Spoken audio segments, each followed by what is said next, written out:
වැදගත් නෑ. අපිට නිකන් ඒක දිහා බලාගෙන ඉන්න පුළුවන්, මොනිටර් කරගෙන ඉන්න පුළුවන්. ඒක very likely to happen. එහෙම නැත්නම් likely to happen but it's less significant. අපිට එච්චර ඒක වැදගත් සිනාරියෝ එකක් නෙමෙයි. right? අපි හිතමු උදාහරණයක් විදිහට අනිත් සිනාරියෝ එක තමයි ඕගොල්ලෝ ඉන්නේ jewelry industry එකේ. right? gold price එක වැඩි වෙනවා. okay. Likely to happen is also very high. Right? That is influencing your business, highly significant for your business. Then you have to have some kind of a plan, the contingency. අපි මෙන්න මේ opportunities, threats මෙන්න මේ විදියට scenarios මෙන්න මේ විදියට environment දැන් අපි හිතමු political environment එක analyze කරනකොට අපිට එන scenarios අපි analyze කරලා බලන්න ඕනේ how these scenarios are influencing the business කියලා. එතකොට දැන් මෙන්න මේ ඔක්කොම SWOT analysis එක කරාට පස්සේ මේ strategy design කරනකොට තමයි අපි මෙන්න මේ analysis වලට යන්නේ. පැහැදිලිද? ඕකේ එකක්. ඕකේ එක විදියක්. මේකත් somewhat similar risk analysis එක වගේමත් මේක similar but I'm not going to talk much about that.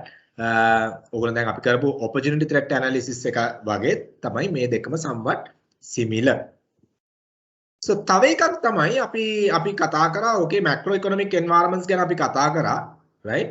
එතකොට මේ macro economic environments වල අපි කතා කරනකොට political මේ pest factors අපි ගත්තොත් pestal factors අපි ගත්තොත් give me 1 minute. So pestal factors අපි ගත්තොත් okay මෙතන මෙන්න මේවා තමයි අපි macro economic environmental factors කියලා ගණන් ගත්තේ. අපි බැලුවා political, economical, social cultural and the demographic, technological, ethical, ecological, legal ඔය factors ටික තමයි අපි කියන්නේ macro economic factors කියලා.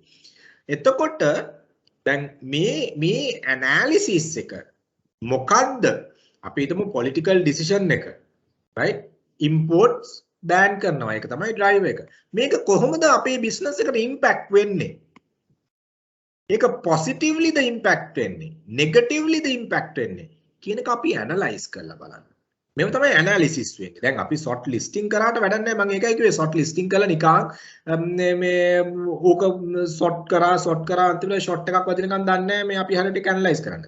So අපි මොනවා හරි දෙයක් indication එකක් ආවොත් ඔන්න currency fluctuation එක තියෙනවා. දැන් banks කියනවා right okay government එක decision එකකට එනවා සමහර importers ලාට essential items importers ලාට මොකද්ද දෙන්න පුළුවන් solution එක කියන එක. එතකොට අපි හිතමු economic drive එක තමයි high fluctuation එක. ඒක impact business එකට. එතකොට අපි හිතමු you are an exporter. If you are an exporter, yes it is impacting to the business. But it is opportunity for you. But if you are an importer, it's an opportunity.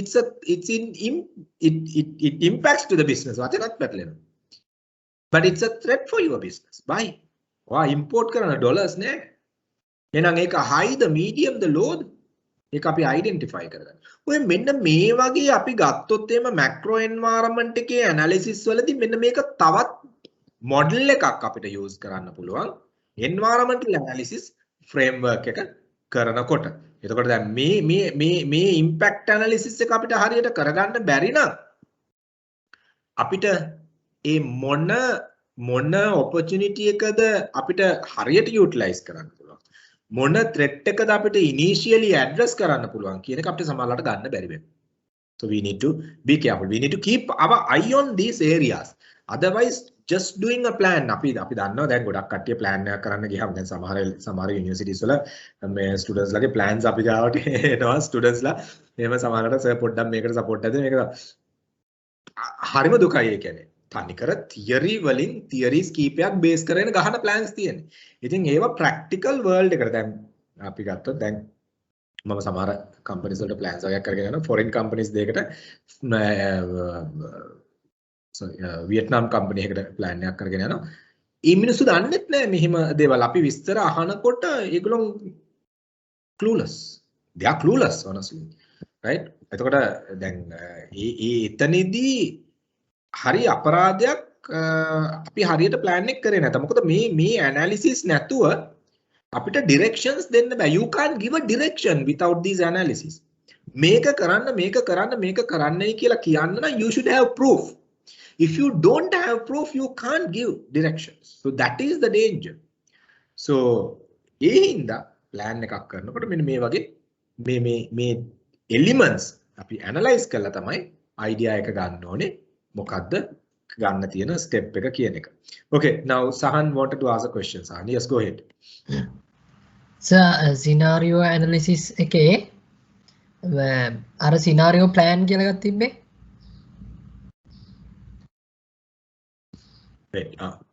Yes. Sir ඒකෙන් මොකක්ද අදහස් වෙන්නේ? scenario plan එක. මෙහෙමයි. scenario එක දැන් අපිට මේ scenario එක එළියේ තියෙන scenario එක. Okay? දැන් අපිට මේ scenario එකේ මෙතන බලන්න right මේක organization එකට highly right මොකද්ද? highly influence කියලා කියන්නේ significant වැදගත්. ඒක influence වෙන්නත් පුළුවන් එහෙම නැති වෙන්නත් පුළුවන්. හැබැයි මේක වෙයි කියලා කියන එක අපිට sure එකක් අඩුයි. නමුත් ඒක අපි plan කරලා තියාගන්න ඕනේ මේක වුණොත් අපි මොකද්ද කරන්නේ? මෙතන වුණොත් අපි මොකද්ද කරන්නේ? එහෙනම් අපි ඒකට plan එකක් ගහලා තියෙන්න ඕනේ මේ scenario එකට react කරන්න ඕනේ විදිය කොහොමද මේක වුණොත් කියන එක. නමුත් මේ scenarios මේ වෙනවයි කියන possibility එක වැඩි නේ. very likely නේ. තේරෙනවද? තේරෙනවද? දැන් මේ scenarios එහෙනම් අපි මේවට contingency කියලා කියන්නේ situational plan. අපි දැම්මම ගහන්න ඕනේ අපේ action එක immediately වෙන්න ඕනේ මේවට එන. ඒතර contingency plan කියලා කියන්නේ change වෙන situation එකට අපි immediately respond කරන්න ඕනේ කියන එක. So මේ scenario එක අපි plan කරලා අපි මේකේ reaction එක වුණොත් ඇයි less likely. නමුත් ඒක අපිට ignore කරන්න බෑ. less likely කියලා ignore කරන්න බෑ මොකද මේ significance එක business එකට තියෙන significance එක වැඩි. උනොත් significance එක වැඩි. එහෙනම් ඒක plan කරන්න ඕනේ scenario එකට ආවොත් මොකක්ද ගන්න action එක කියලා. නමුත් implement කරන්නේ නැහැ. නමුත් මේවා very likely. එහෙනම් අපි implement කරගෙන යන්න ඕනේ. දැන් අපි ready වෙන්න ඕනේ. You get what I'm saying? Yes. ඒක plan කරලා තියෙන්න ඕනේ ඒක කොහොමද? plan කරලා තියෙන්න ඕනේ. සමහර ඒවා plan කරාම මම implement කරගෙනත් යන්න ඕනේ. So ඒ significance එකයි less I mean likely to occurrence probability of occurrence කියන එක අනුව තමයි අපි ඒක ඇත්තටම බලන්නේ. So contingency plan කියන්නේ ඒකට හදිසි ඒ කියන්නේ ඉක්මනට හදන එකක්ද? contingency plan කියලා කියන්නේ situation එක base කරගෙන අපි respond කරන plan එක. contingency plan එක කියලා කියන්නේ situation එක base. දැන් බලන්න මෙන්න මේක. දැන් මේක very likely. එහෙනම් අනිවාර්යෙන් අපි plan කරන්න ඕනේ දැම්මම. You can't delay. ඇයි? ඒක වෙනවා කියලා අපි හොඳටම දන්නවා. සහ මේක දරුණුවටම බලපානවා කම්පැනි එකට වුණොත්. positive එකක් negative. right? මේක වෙන occurrence probability එක අඩුයි. right? හැබැයි වුණොත් මේක තියෙනවා. මේක තරම් අඩු නෑ. නමුත් මෙතන moderate level එකේ තියෙන්නේ. හැබැයි ඒ situation එකේදී අපි contingent approach එකක් ගන්න. ඒ කියන්නේ situational change එකට අදාළව අපි ready වෙන්න. ඔව් සාමාන්‍ය layman විදියට ගත්තොත් මේ තුනේ වෙනසක් නැහැයි කියලා තේරෙයි. ඒක තමයි real pattern එක. නමුත් මෙතන අපි කතා කරන්නේ plan එක අපි තියෙනවා. නමුත් මුකුත් කිසිම implementation එකක් යන්නේ අපි නිකන් අපි sketch ගහලා තියෙනවා. මේ discussion level එකේ ගිහිල්ලා තියෙනවා. මේවා වුණොත් මෙහෙමයි කියලා scenarios මේ scenario වුණොත් අපි මෙහෙම කරමු කියලා sketch level එකේ තියෙනවා. නමුත් මේවා complete plan and implement. දැන් මේවා contingency මේ situation එකේ change වෙන විදිය අනුව ටක් ගාලා react කරගෙන action එක දෙන්න. පැහැදිලිද? සර්. මේකත් industry behavior එක අපි කතා කරා micro environmental එකේ behavior එක අපි කොහොමද කරන්න කියන එක. Right? So let me move with that. Stakeholder. දැන් අර එක girl කෙනෙක් කිව්වා stakeholders ලා ගැන. දැන් ගොඩක් marketing plan වල අපි දැකලා නැහැ මේවා. Analysis. Stakeholder analysis. Guys, final stage එකේ ඉන්න DSSM team එක මේවා plan එකේ තියෙන්න ඕනේ. Right? Models ටික මොනවද කියලා plan එකේ තියෙන්න ඕනේ ඒවා ටික we will let you all know. Right? If we can't cover today, we will be having another session for the marketing plan. Right? මේක අද ඔක්කොම ඉවර කරන්න බෑ. එතකොට මේ models අනිවාර්යෙන් ඕගොල්ලෝගේ marketing plan එකේ තියෙන්න ඕනේ. So that approach should be there. එතකොට හැම මොඩල් එකක්ම යූස් කරන්න ඕනද කම්පැනි එකක් ඔය තියෙන? No, මේමයි.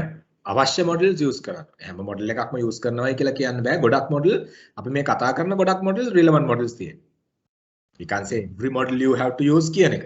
සමහර model සමහර මේ industries වලට companies වලට වැදගත් නැති වෙන්න පුළුවන්. But whatever the model දැන් එක company එකට වැදගත් වෙන model එකක් කියලා අපිට මේවා කරන්න බෑනේ. So we generally talk about. So you have to use n number of models and do the marketing plan. ඒක තමයි අර opportunity and threat analysis එකයි macro analysis එකයි දෙකම එක වගේනේ. ඒකයි මම ඇහුවේ. ඔව් නෑ මේ opportunity and threat analysis එකට එන්නේ මේ macro micro analyze කරලා ඉවර වෙලා. නැතුව macro micro analyze කරන්නේ නැතුවාට මේ opportunity threats වලට එන්න බෑ. අර අපිට අර නම්බර් කරන්න බෑ එතකොට නේ. නම්බර් කරන්න බෑ. අර very likely කියලා තිබ්බේ අපි.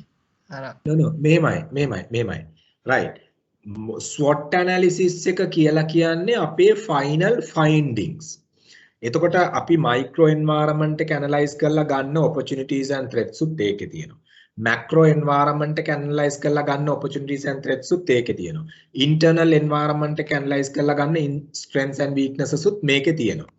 එතකොට දැන් macro environment එක analyze කරනකොට අපි හොයනවා විස්තර. ඒ විස්තර අපි මේ මොඩල් එකට දාලා බලනවා. right?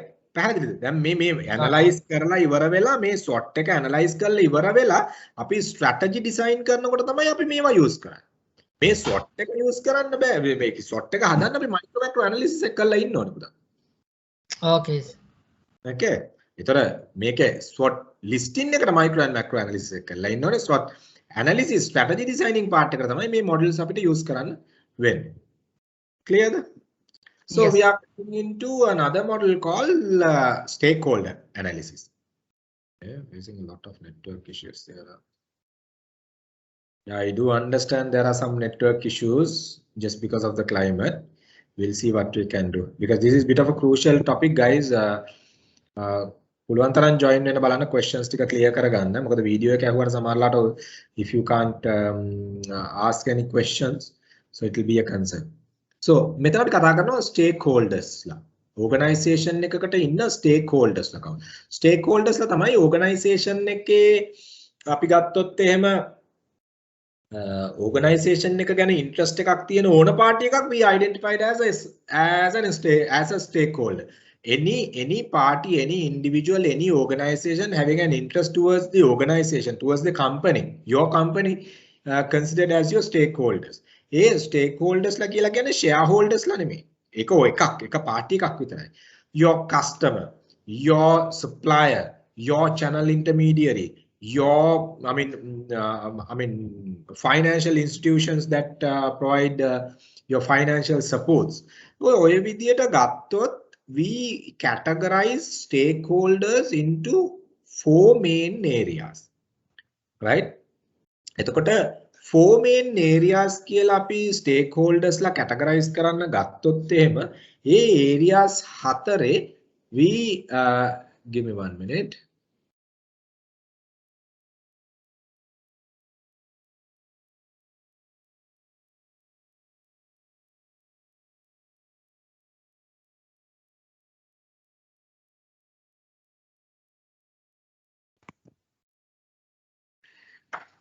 Sorry about it. Okay. Right. Okay. So enabling stakeholders. දැන් බලන්න enabling stakeholders ලා කියලා කිව්වහම දැන් අපි ගත්තොත් එහෙම ගොඩක්ම organization එකේ regulatory decisions ගන්න. ඒ කියන්නේ organization එකේ policy decisions ගන්න. ඒතර organization එකේ අපි ගත්තොත් එහෙම structural decisions ගන්න stakeholders ලා කට්ටියක් ඉන්නවා. right? අපි ගත්තොත් එහෙම දැන් මෙතන විදිහට ගත්තොත් එහෙම අපි ලංකාවේ විදිහට ගත්තොත් company chairman, shareholders, board of directors එහෙම නැත්නම් අපි ගත්තොත් මේ inland revenue වෙන්න පුළුවන් ඒ පැත්තෙන් ගත්තොත් to a certain extent by looking at the Sri Lankan context. ඒතර මේවා අපි කියනවා enabling stakeholders ලා කියලා ඒගොල්ලොන් තමයි organization එකේ key drivers විදියට අපිට දකින්න පුළුවන් stakeholders.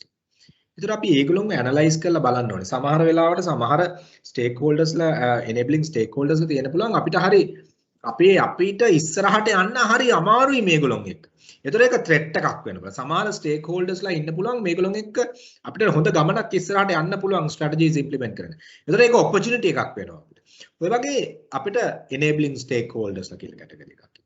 ඒ වගේම තමයි functional stakeholdersලා ඒ කියන්නේ අපේ supply and distribution chain එකේ input output operation එකේ අපිට connect වෙන අපිට හම්බ වෙන stakeholdersලා.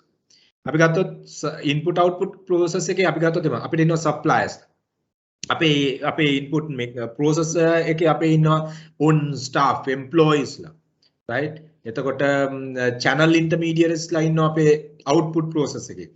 logistic suppliers ලා ඉන්නවා. retailers ලා ඉන්නවා. ඔය වගේ කට්ටිය ඉන්නවා අපේ input output process එකේ. එතකොට ඒගොල්ලොනොත් අපිත් එක්ක directly connected. So them also connected with the organization and directly or indirectly, and them we identified as functional based stakeholders, which means they are supporting the organization input and output function. Them functional based stakeholders. So you have to look at, now let's say if your channel intermediaries are rejecting your product, it's a threat for you, which means you are getting a threat from functional stakeholders. You are getting threat from functional stakeholders, right? So it's a threat for you. Let's say as an example, new retail chain open where you can supply your product. Functional stakeholder growing, and it's an opportunity for you. Let's say as example, your company internal, right, employees are really supportive to the development of the company, right? It's a strength to the organization.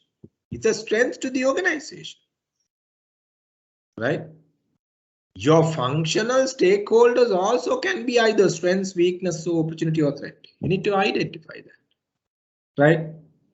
And NGOs, NPOs, right? Those who can influence your organization, right? Either positively or negatively, they influence. They are not into your supply and distribution operation. Child organization. In your company, you have child labor, and the child labor organizations might come and say, hey, look here, you are using the kids, right? So you can't. එකපාරක් Nike කියන brand එක South African manufacturer කෙනෙක් child labor use කරා කියලා.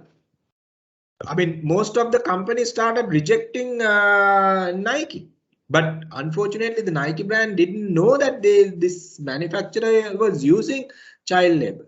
So what happened? Finally, they managed the situation and they got the scenario settled down. So see, so diffuse stakeholder, right? Diffuse stakeholders. ඒ කොට්ටාශෙකුත් ඉන්නවා අපිට manage කරගෙන. And the other one is the normative stakeholders where, right, which you can, those who are having some kind of a similar interest. ඕගොල්ලොන්ගේම market එකේ ඉන්න කට්ටිය වෙන්න පුළුවන්. Direct indirect competition එක වෙන්න පුළුවන්. So those type of people we identified as normative stakeholders, right? Who are having some kind of a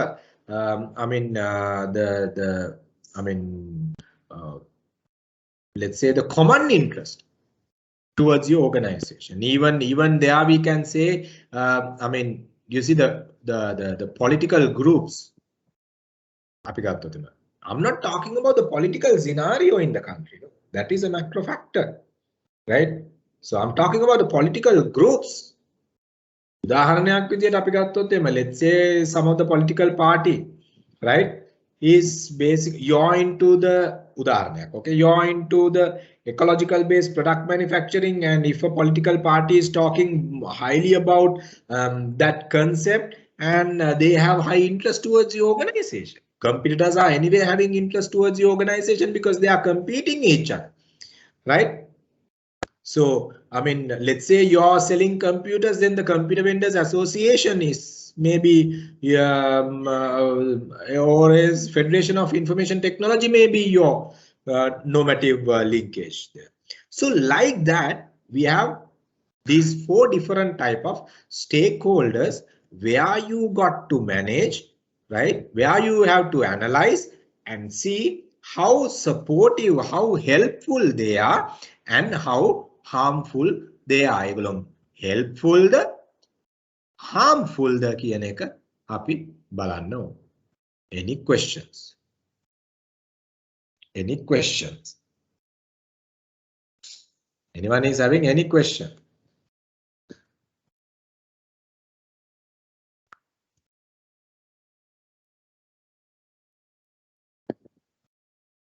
Anyone is having any question?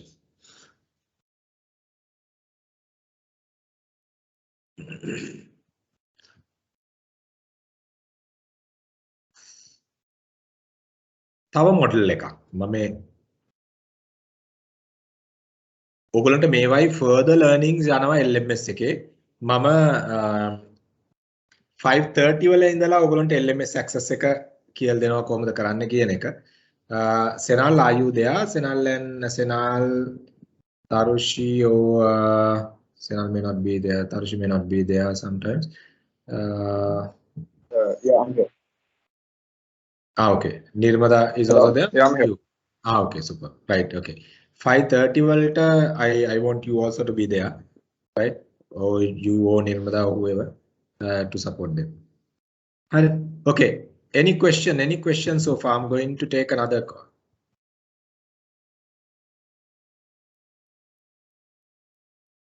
Any question? Okay, now the other one, you need to analyze your internal capacities. How to find out whether they are harmful or helpful. ඒක තමයි මේ analyze කරන්නේ අපි. ඒක තමයි මේ analyze දැන් අපි මේ analyze කළා අපේ we have to put our thoughts. දැන් අපි ගත්තොත් එම consumer ගේ behavior අපිට helpful ද harmful ද කියන එක තමයි අපි හොයන්නේ. එතකොට මේ NGO එකක behavior එක අපිට helpful ද harmful ද කියන එක තමයි අපි හොයන්නේ. ඒක තමයි අපි කරන්න ඕනේ. දැන් මේවා analyze කරන්නේ අපි ඒව හොයන්න. අපිට මේ stakeholders ලා supportive the not supportive the helpful the harmful ද කියලා එක හොයන්න තමයි අපි මේ analysis එක කරන්නේ. මේ හැම step එකක්ම අපි අරගන්නේ finally SWOT එකට යන්න අපි කොච්චර අපිට දේවල් තියනවාද කියලා බලන්න. පැහැදිලිද? Krishan, are you clear? Yes, sir. Okay. Now see this core competency model. This is another one. මේකට කියනවා RBV model කියලා resource based view එක කියලාත් කියනවා අපි. එතකොට මේක අපි බලන්නේ අපේ organization එකේ internal environment එක අපි analyze කරානේ. Right? Internal environment එක analyze කරපු එක අපි බලනවා මේ අපේ internal environment එකේ තියෙන resources and competencies දිහා බලලා ඒවා මොන වගේ condition එකකද තියෙන්නේ කියලා අපි බලනවා. ඒවා මොන වගේ condition එකකද තියෙන්නේ කියලා අපි බලනවා. උදාහරණයක් මම ගත්තොත් එහෙම. දැන් අපිට අපි බලනවා අපිට තියෙන resources against competitor තියෙන resources එක තමයි අපි මෙතන analysis එක කරලා බලන්නේ. දැන් අපි බලනවා අපිට resource එකක් තියෙනවා. ඒ වගේ resource එකක් competitorටත් easily හදා ගන්න පුළුවන් නම් එතන පොඩි ප්‍රශ්නයක් තියෙනවා. ඒ වගේ resource එක competitorට easily හදා ගන්න බැරි නම් ඒක අපිට හොඳ opportunity එකක් තියෙනවා. දැන් competitorට තියෙන resource එකක් අපිට ලොකු value එකක් වෙන්නේ නැහැනේ. competitorක් තියෙනවා නම් අපිටත් තියෙනවා නම් එතන අපිට ලොකු value එකක් කියලා දෙයක් නැහැ. ලොකු differentiation එකක් නැහැනේ. customer කියනවා අනේ ඉතින් ඔක competitorක් තියෙනවනේ. මම layman උදාහරණයක් ගන්නම්. ඔයා විකුණන product එකේ the product what you sell is having a feature and your competitor is also having the same feature. So can you highlight more into it? Customer might say, look here, your competitor is also having the same feature. So like that. So you need to look at certain things, okay? Where you see your competitor can easily duplicate. ඔයා මොකක් හරි product එකක් ඔයා මොකක් හරි market එකකට enter වෙනවා. enter වෙන්න ඔයාට capacity එක හදා ගන්නවා. කම්පිටිටර්ස් පුළුවන් නම් ඒක easily ඒ මාකට් එකට enter වෙන්න ඒක එච්චර unique resource එකක් නෙමෙයි ඔයාට තියෙන. right?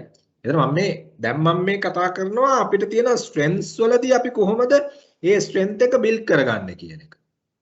right? අපිට තියෙන strengths එක අපි කොහොමද මේ strength එක build කරගන්නේ කියන එක.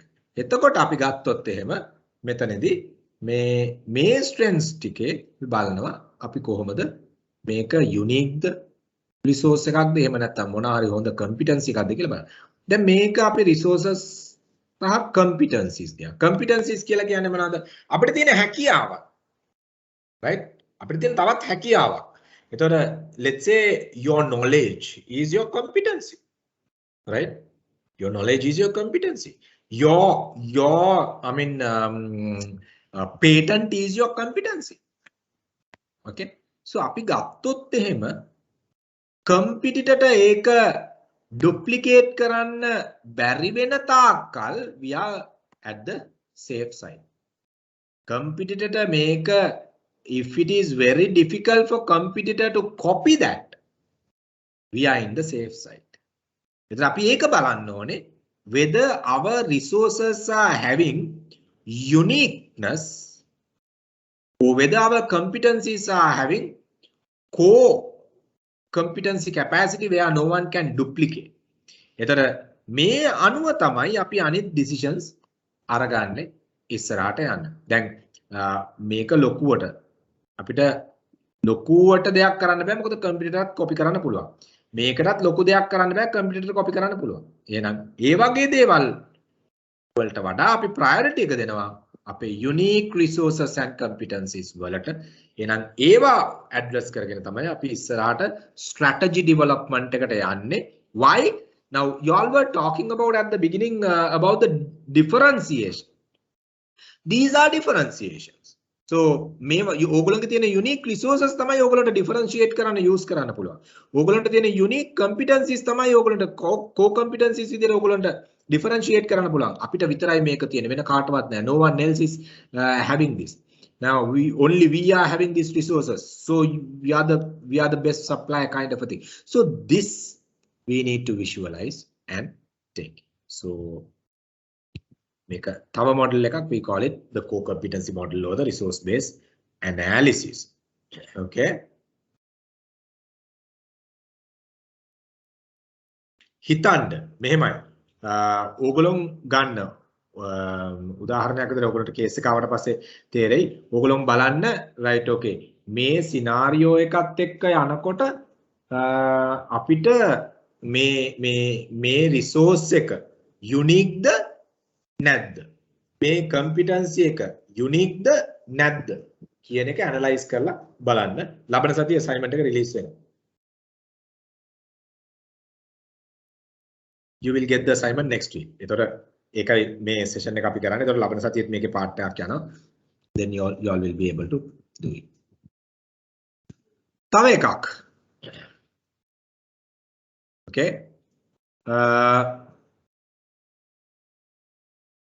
තව එකක් තමයි අපි VRIO model කියලා තියෙනවා. මෙතනත් අපි ඔයගොල්ලන්ට මේ දෙකෙන් ඕන එකක් use කරන්න පුළුවන්. මේක හරි ඔය දෙකෙන් එකක් use කරන්න පුළුවන්. දෙකම use කරන්න අවස්ථාවක් නැහැ.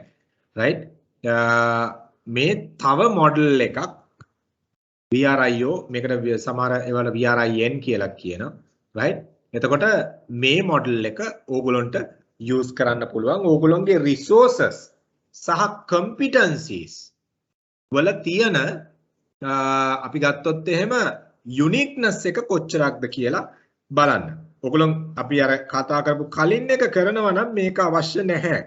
මේක අපි ගත්තොත් එහෙම මේකේ continuity එකක් යන්නේ. දැන් මේ අපි analyze කරන්නේ මෙතනින් එහාට unique resources core competencies තව further analysis එකකට ගෙනියනවා. එතකොට අපිට unique resources අපිට මෙතනදිම identify කරගෙන analyze කරන්න පුළුවන් නම් මේක අවශ්‍ය වෙන්නේ නැහැ. දෙකම තිබ්බයි කියලා වැරද්දක් නැහැ. මේ VRIO model එක VRIN model එක VRIO model එක it's a continuity of resource based analysis or resource based view. Okay, so let me brief once again with this. Then ඕගොල්ලන්ට එනවා resource එකක්. right? ඔගලන්ට හම්බ වෙනවා when you all analyze, you find a resource, right? And that resource, let's say as an example, අපි හිතමු knowledge එක